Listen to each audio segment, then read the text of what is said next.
Hello viewers, আসসালামু আলাইকুম। সবাই কেমন আছো? আশা করি ভালো আছো। তোমাদের সাথে নিয়ে আসলাম একটা আনাদার ব্লগ। আজকে আমি সকালবেলা ঘুমের থেকে উঠে ভুনা খিচুড়ি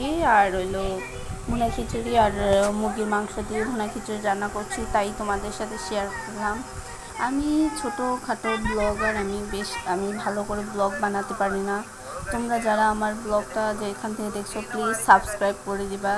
আমি তোমাদের কাছ থেকে শিখবো, তোমরা বড় ব্লগার, তোমাদের কাছ থেকে দেখে দেখে শিখবো। আর আমার ব্লগ যদি ভালো লাগে সেটাও কমেন্টে জানাবা, আর খারাপ লাগলেও আমাকে জানাবা, আমি ঠিক করে নেব।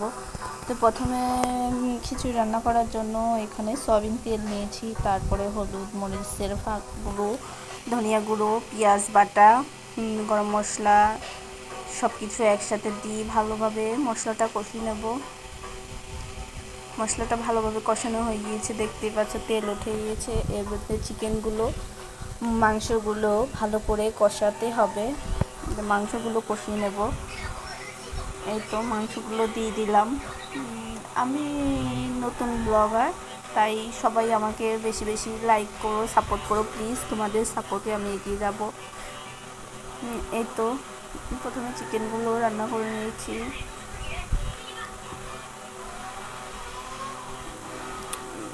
চিকেনগুলো রান্না করার পর চিকেনগুলো ভালো করে কষিয়ে তার মধ্যে পানি দিয়ে দিতে হবে। আমি আগে থাকতে গরম পানি করে রেখেছিলাম যাতে একটু তাড়াতাড়ি হয়।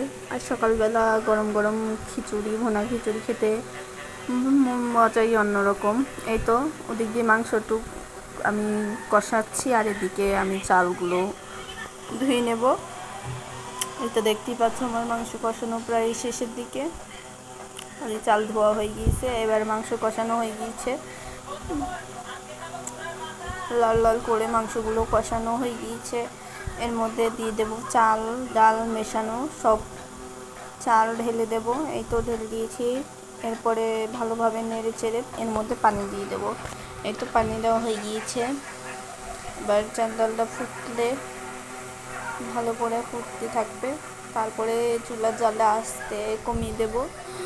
আর আমি খুব অতি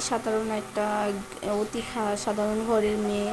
সবাই দেখি ব্লগ বানায়, আমারও ইচ্ছে জাগলো, তাই আমি তোমাদের সাথে আমার ব্লগ শেয়ার করি। বেশি না, 2-5টা ব্লগ করেছি। তোমরা যদি চাও তাহলে আরও বেশি বেশি করে করব। এই তো আমার খিচুড়ির পানিগুলো শুকিয়ে গেছে, এবার চুলার জালটা কমিয়ে দেবো। ফাইনালি আমার খিচুড়িগুলো রান্না হয়ে গিয়েছে, দেখতেই পাচ্ছ কতটুকু ইয়াম্মি লাগছে। এই তো প্লেটে নিয়ে নিয়েছি খাওয়ার জন্য। আর সকালবেলা রোদে বসে দেখো, রোদের মধ্যে এরকম গরম গরম খিচুড়ি খাওয়ার মজাই আলাদা। আমার রান্নার রেসিপিটা যদি ভালো লাগে প্লিজ লাইক করবা, সাপোর্ট করবা। তোমাদের সাপোর্টে আমি এগিয়ে যাব। যে যেখান থেকে দেখছো আশা করি তোমাদের কাছে ভালো লাগছে। সবাই ভালো থেকো, সুস্থ থেকো। আবার ফিরবো নতুন কোনো ব্লগ নিয়ে।